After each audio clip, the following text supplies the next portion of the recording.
네, 탈무드 14번째 방문. 환자에게 병문안을 가면 그 환자의 용태가 60분의 1쯤은 호전된다. 그러나 60명이 일시에 방문을 가더라도 그 환자가 완쾌되는 것은 아니다. 죽은 사람의 묘지에 찾아가는 것은 가장 고결한 행위이다. 병문안은 환자가 완쾌되면 본인에게서 인사받을 수 있다. 그러나 죽은 사람은 아무 인사도 할 수가 없다. 감사를 의식하지 않고 베푸는 행위야말로 아름다운 것이다. 성경적으로 하면 갚을 수 없는 대상에게 손을 베풀라고 말씀하시죠. 그래서 가난한 자를 도우면 가난한 자가 갚지를 못합니다. 그러면 누가 갚아주시느냐? 하나님이 갚아주시죠. 이 환자에게 병문안 간다. 요새는 이 코로나 바이러스로 아예 환자 신방 자체를 못하지만 정상적인 상태라면 환자가 병문안을 갈 수가 있습니다. 그때 이제 미국 병원 같은 경우는 환자가 입원하면 Prayer Support Group, 기도로 돕는 친구들이 있냐 이렇게 묻기도 합니다. 곧 사람이 방문해서 용기를 주고 기도를 해서 또 하나님이 치유하시고 하는 면이 있습니다. 결론. 탈무드에는 4개월이나 6개월 또는 7년이라는 장기간에 걸쳐 온갖 문제들에 대해 사람들이 토론한 이야기들이 자주 나온다. 그 가운데에는 결론이 나지 않는 문제들도 덜어있다. 그런데 이야기에는 끝에다가 모른다고 적어놓는다. 알 수가 없을 때에는 모른다고 말하는 것이 좋다는 교훈을 말해주고 있다. 탈무드에는 결론을 내리는 이야기들이 많이 있는데 반드시 소수의 의견을 덧붙여 놓고 있다. 소수의 의견이란 기록해두지 않으면 없어져 버리기 때문이다. 이제 확대 적용하면 결론을 내리지 못하는, 우리가 이유를 알 수 없는, 답을 알 수 없는 인생에 많은 문제들이 있습니다. 이번 전염병 사태도 마찬가지죠. 왜 이런 일이 일어났느냐, 뭐 이유를 찾으면 찾을 수 있겠지만 또 하나님이 왜 이걸 허락하셨느냐 모릅니다. 그래서 우리가 다 알 수가 없죠. 다 알 수가 없으면 어떻게 사느냐? 하나님을 신뢰하고 믿고 살아가는 겁니다. 그래서 인생 다 설명되고 해석돼서 사는 것이 아니라 하나님을 믿고 살아가는 거예요. 그래서 우리가 하나님께 드릴 게 주일 헌금만 있는 것이 아니라 믿음도 있습니다. 히브리서 11장 믿음장을 보면 아벨의 제사를 믿음으로 드렸다라고 말합니다. 곧 가인이 제물을 안 드린 게 아니에요.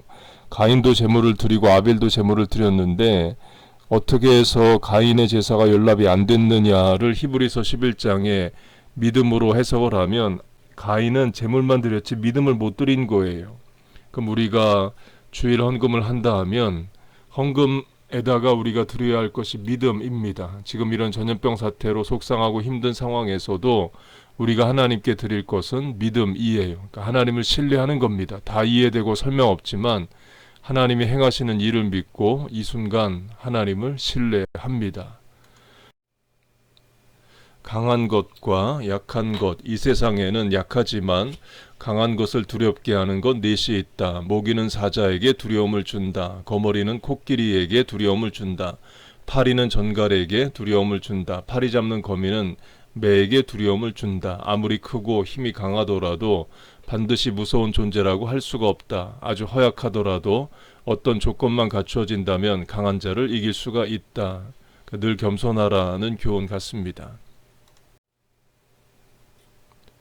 7계명. 탈무드 시대의 유대인들은 비유대인과 어울려 일도 하고 함께 지내기도 했다. 유대인들에게는 천사가 일러준 613가지의 계율이 있다. 유대교는 비유대인들을 굳이 유대화하려고 꾀하지 않았으므로 그들에게 선교사를 파송하는 따위의 일은 하지 않는다. 바꿔 말하면 전도하는 종교가 아니라는 거죠. 세상 종교를 여러 기준으로 나눌 수가 있는데 그중 하나가 전도하느냐 전도하지 않느냐입니다. 기독교와 이슬람은 전도하는 종교고 힌두교와 유대교는 전도하지 않는 종교입니다. 지금도 유대인들이나 힌두교인들이 크리슈나를 믿으라 또는 야훼 하나님을 믿으라 그렇게 안 합니다.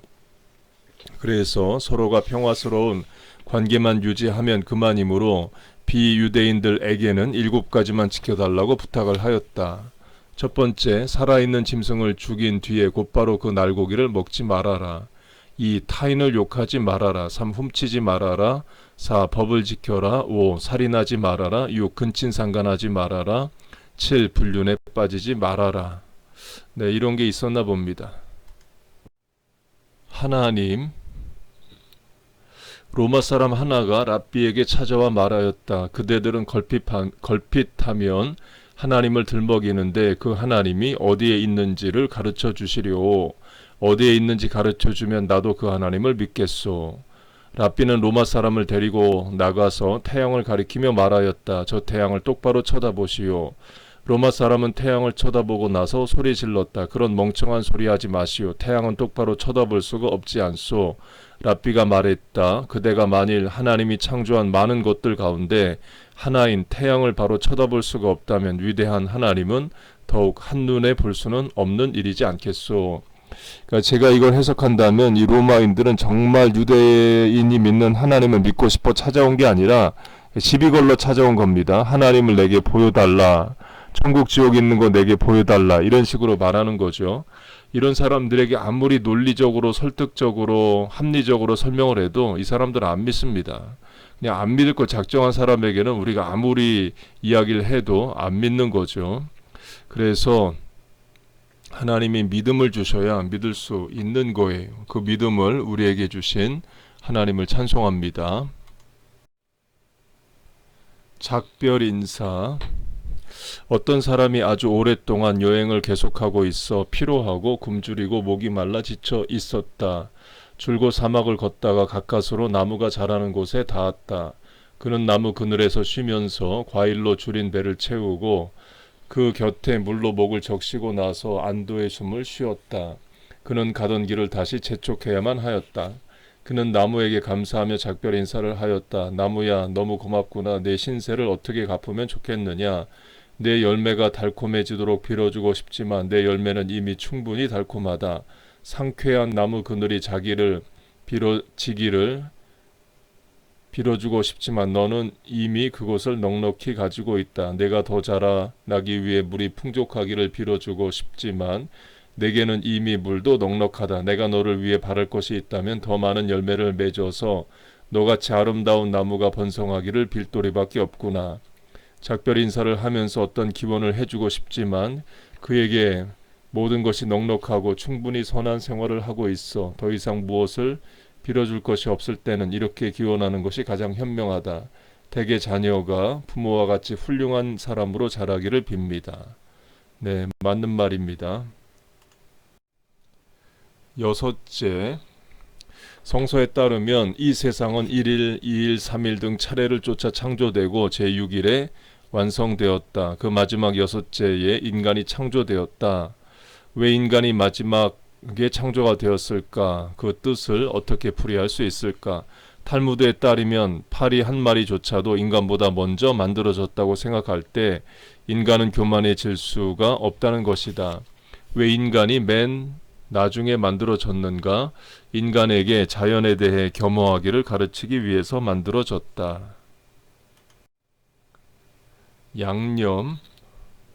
어느 안식일 오후에 로마 황제가 여느 때에 가까이 지내고 있던 랍비를 찾아갔다. 황제는 미리 연락도 하지 않고 갑자기 방문하였지만 그 집에서 아주 즐거운 한때를 보냈다. 음식 맛은 기가 막혔고 식탁 둘레의 사람들은 즐거운 노래를 합창하며 탈무드의 이야기들을 주고받았다. 황제는 아주 즐거워져서 수요일에 다시 찾아오고 싶다고 자청하였다. 수요일이 되었다. 황제가 와서 보니 사람들은 미리 온갖 준비를 해놓고 그를 기다리고 있었다. 가장 좋은 그릇에다가 음식을 준비해놓고 안식일에는 쉬던 하인들까지 갖추어 깍듯이 대접을 하였다. 지난번에는 요리사가 쉬어 식은 음식밖에 차릴 수가 없었는데 오늘은 그와는 달리 더운 음식이 차려져 있었다. 그런데도 황제는 물었다. 이렇게 물었다. 음식은 역시 지난번 것이 훌륭하였소. 저번 요리에 사용한 양념은 무엇이요? 랍비는 말하였다. 로마 황제 같으신 분은 그런 양념을 구하실 수가 없습니다. 황제는 가슴을 내밀며 말하였다. 아니요, 로마 황제가 구할 수 없는 것은 없소. 랍비가 말하였다. 폐하께서는 유다인들의 안식일이라는 양념만은 아무리 애쓰셔도 구하실 수가 없습니다. 그러니까 이 안식일에 정신 중 하나는 do no work, 일을 하지 않는다 이죠. 일을 하지 않으면 온 가족이 같이 모여 있게 됩니다. 그러면서 교제가 되고 대화가 되고 또 웃음소리가 나게 되는 거죠. 그래서 유대인들이 여러 나라에 흩어져 살았지만 유대인의 정체성과 신앙을 지킬 수 있었던 것을 안식일 제도로 말합니다. 안식일에 아무 일도 하지 말라는 것이 유대인들 입장에서는 돈을 덜 버는 게 될 수도 있고 공부를 덜 하는 게 될 수도 있고 그렇지만 그 안식일이 자신들을 구속하는 것 같지만 그러나 안식일을 지켰기 때문에 자기들의 신앙이 지켜지는 차원이 있는 겁니다. 우리식으로 하면 주일 예배 때문에 토일 주일 껴서 어디 가지도 못하고 주일날도 주일 오전 예배 드리고 점심 먹으면 주일 오전도 못 쓰고 오후도 어떻게 못 쓰는 그런 상황이 우리를 구속하는 것이 아니라 우리가 주일 예배를 드림으로 예배가 우리를 지켜주는 차원이 있는 거예요. 이야기 덧. 한 상인이 어느 도시에 들렸다. 며칠 후 염가 판매가 실시된다는 것을 알게 되었다. 그는 며칠을 기다렸다가 물건을 사기로 했다. 그러나 그는 많은 현금을 가지고 있었으므로 그것을 몸에 지니고 있는 것이 불안하였다. 그는 어느 한적한 곳에다가 가지고 있던 돈을 모두 묻었다. 그러나 그 이튿날 그 자리에 와서 보니 돈이 없어졌다. 아무리 생각을 해보아도 알 수 없는 일이었다. 그가 돈을 묻는 것을 본 사람은 아무도 없었다. 어떻게 해서 돈이 없어져 버렸는지 귀신이 곡할 노릇이었다. 그런데 먼 곳에 집 한 채가 있었다. 그리고 그 집의 벽에 구멍이 뚫려 있음을 알 수 있었다. 그 집에 사는 어떤 사람이 그 구멍을 통해 그가 돈을 묻는 것을 보고 나중에 파내어 가졌을 것이라고 추리하였다. 그는 그 집으로 가서 거기 사는 사람을 만났다. 댁은 도시에 살고 있으니까 아주 머리가 좋을 줄로 압니다. 댁에게 슬기를 빌리고 싶어서 찾아왔습니다. 나는 이 도시에 물건을 사러 왔는데 돈지갑 2개를 가지고 왔습니다. 하나는 은화 500개가 들어있고 다른 한 개에는 은화 800개가 들어 있습니다. 그런데 그 작은 지갑을 나는 어디에다 묻었지요. 그리고 이 큰 지갑도 묻어두는 것이 좋겠다고 생각합니다. 그렇지 않으면 누군가 믿을 만한 사람에게 맡기는 것이 더 나을까요? 그 집 남자는 말하였다. 나 같으면 아무도 믿지 않겠소. 먼저 작은 돈지갑을 묻은 그 장소에 큰 돈 지갑마저 묻겠소. 욕심이 많은 그 사내는 장사꾼이 돌아가자 자기가 파내었던 돈지갑을 본디 묻어두었던 자리에 다시 묻었다. 장사꾼은 그것을 보자 파내어 돈지갑을 도로 찾았다.